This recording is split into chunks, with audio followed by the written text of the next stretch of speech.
આજે ઓખા મંડળમાં આવેલી મુખ્ય બે કંપનીઓ RSPL ઘડી અને ટાટા કંપની દ્વારા જે પોલ્યુશન ફેલાવવામાં આવે છે અને જેને પોલ્યુશન અટકાવવાની જવાબદારી છે એવા પોલ્યુશન કંટ્રોલ બોર્ડ આ ત્રણેયની વિરુદ્ધમાં પ્રાંત અધિકારીશ્રીને એક આવેદનપત્ર આપીને હારે અનેક રજૂઆતો છતાં તંત્ર જાગતું ન હોવાથી એક આશ્ચર્યજનક કાર્યક્રમ જેમાં સરકારશ્રીની એક છબી રાખી અને એને ચારે બાજુ ભૂંગળા વગાડી, શંખ વગાડી, થાળી વાટકા વગાડી, તાળી વગાડી અને કુંભકર્ણ નિંદ્રાધીન તંત્રને જગાડવાનો એક આશ્ચર્યજનક કાર્યક્રમ સાથે પ્રાંત અધિકારીશ્રીને આવેદનપત્ર આપ્યું હતું.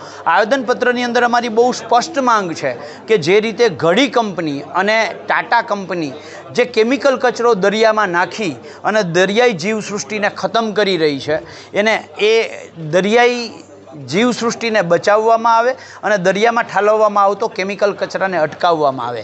એવી જ રીતે ટાટા કંપની દ્વારા જે રણ વિસ્તાર છે, ચરકલાનો જે રણ વિસ્તાર, અને ત્યાં જે દરિયામાંથી ખારું પાણી છે એની પ્રોસેસ કરી અને 26-27 ડિગ્રી સુધી એ પાણીને ખારું કરવામાં આવે એટલે એકદમ મહત્તમ ખારું થઈ જાય, ખાલી મીઠું જ બાકી હોય એ પાણીને પછી પાઇપલાઇન વાટે એ ત્યાં લઈ જવામાં આવે છે ટાટા કંપનીમાં મીઠાપુર.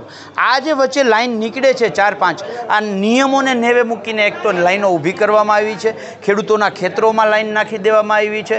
આ લાઈનો અવારનવાર તૂટે છે. આ લાઈન જ્યારે તૂટે છે ત્યારે ખારું પાણી છે એ ખેડૂતોના ખેતરોને ખતમ કરી નાખે છે. આ પાણી તળાવમાં જાય એટલે તળાવો ખતમ થઈ જાય છે. આ પાણી નીચે જમીનમાં જળસ્તર સ્વરૂપે જાય એટલે કૂવાઓ, બોર છે એ ખતમ થઈ જાય છે. આમ ઓખા મંડળના જે એક સમયે બદામ અને રીંગણા આખા ભારતમાં પ્રખ્યાત હતા, અત્યારે ઓખા મંડળની ખેતી ખતમ કરવામાં આ બે કંપનીઓના દ્વારા ફેલાવાતા પ્રદૂષણનો મુખ્ય રોલ છે. એટલે આજે અમે તંત્રને જગાડવા માટેનો એક કાર્યક્રમ કરીને આવેદનપત્ર આપ્યું હતું.